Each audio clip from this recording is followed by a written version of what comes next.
Budget পেশ হচ্ছে বিধানসভায়। আমরা রামনগর বিধানসভাকে বাংলার মানুষ ধন্যবাদ জ্ঞাপন করছেন।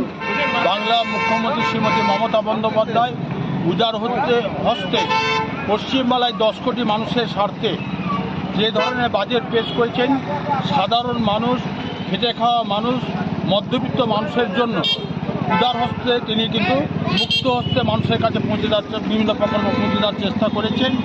যেমনি 100 দিনের কাজের ক্ষেত্রে কেন্দ্র সরকার টাকার বঞ্চনা সত্ত্বেও 7,000 কোটি টাকা দিয়ে বাংলার খেটে খাওয়া মানুষ, দরিদ্র মানুষ যারা দিনমজুরি করেছিলেন তাদের প্রাপ্য টাকা তিনি পৌঁছে দিচ্ছেন।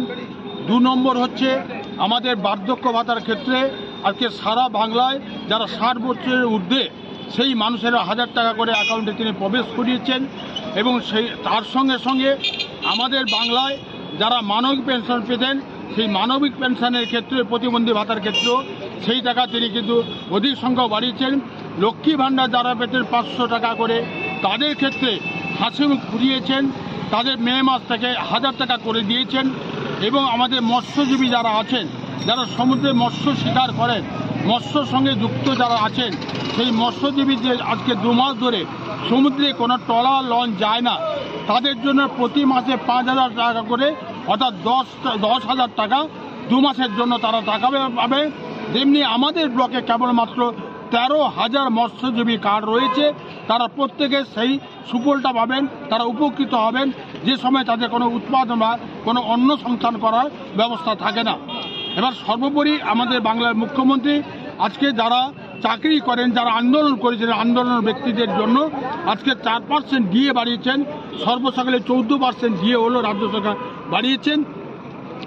আজকে বিভিন্ন প্রকল্পের মধ্যে আর একটি ঘোষণা করেছেন, আবাসন প্রকল্পে কেন্দ্র সরকার থেকে বঞ্চিত হওয়া 11 লক্ষ যারা আবাসন ঘর ভেঙে ফেলেছেন সেই ব্যক্তিদের 1 মাসের মধ্যে সময়সীমা দিয়েছেন কেন্দ্র সরকারকে।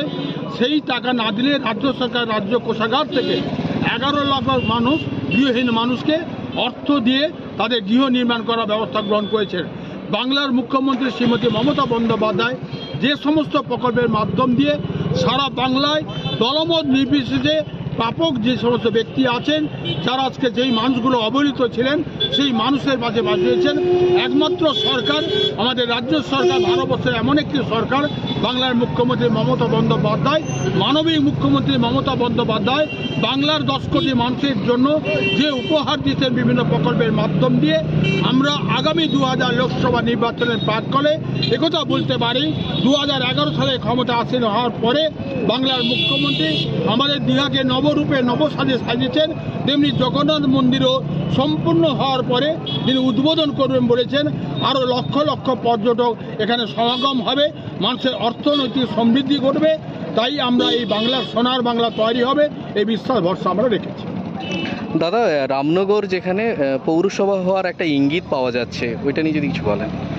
আমরা মাননীয় মুখ্যমন্ত্রী পশ্চিমবঙ্গ সরকারের কাছে বহুবার আমরা দাবি রেখেছিলাম। আমাদের সেই দাবিটা পূরণের লক্ষ্যে বাংলার মুখ্যমন্ত্রী এবং আমাদের তৃণমূলের সাংসদ, আমাদের তৃণমূল কংগ্রেসের সাধারণ সম্পাদক অভিষেক ব্যানার্জি এবং আমাদের ফিরহাদ হাকিম তিনি ঘোষণা করেছেন যে আমাদের রামনগর বিধানসভা, রামনগর কেন্দ্র আমাদের পৌরসভায় উত্তীর্ণ হবে, যে ঘোষণা করেছেন। আমরা অপেক্ষায় রয়েছি, আমাদের বিশ্বাস ভরসা আছে বাংলার মুখ্যমন্ত্রী যে কথা বলেন সেটাকে বাস্তবে রূপ দেন। অতএব রামনগর পৌরসভা হলে মানুষ অনেকটা উপকৃত হবে। কোন কোন এলাকা হতে পারে? আমাদের তার কাছে 1 নম্বর গ্রাম পঞ্চায়েত এলাকায় 16টা মৌজা আছে, 16টা গ্রাম আছে, সংসদ আছে। এবার গোবরা অঞ্চলে 3টি, কাবরা, ঠিকরা এবং সানবালসাই, এই 16 থেকে 19টা মৌজা নিয়ে আমাদের পৌরসভা হওয়ার জন্য সিদ্ধান্ত গ্রহণ করেছে।